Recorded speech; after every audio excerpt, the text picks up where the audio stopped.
kalmadı yerde, katı kalmadı kıyamata.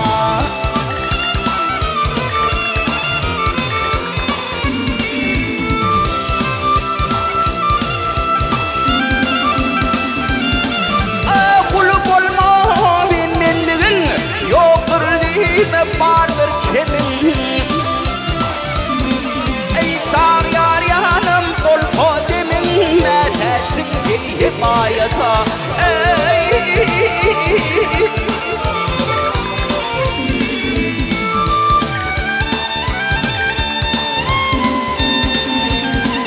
Ey kadrin bilgin atan barha,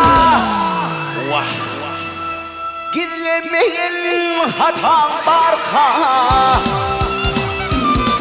Ey sakla vahni sarkan barka, kuluk salma mahavata.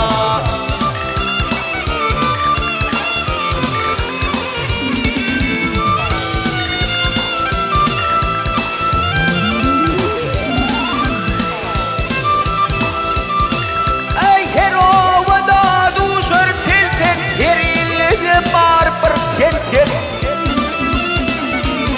Ey halk demeyim bolmol entek, bir oynatı cemağata.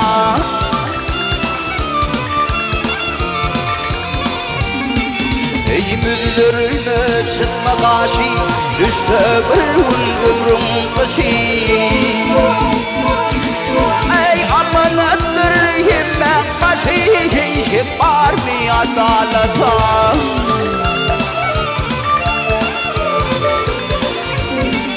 Ey amanattır himmet başı, hiç var mı adalata? Vah dil yetirmeden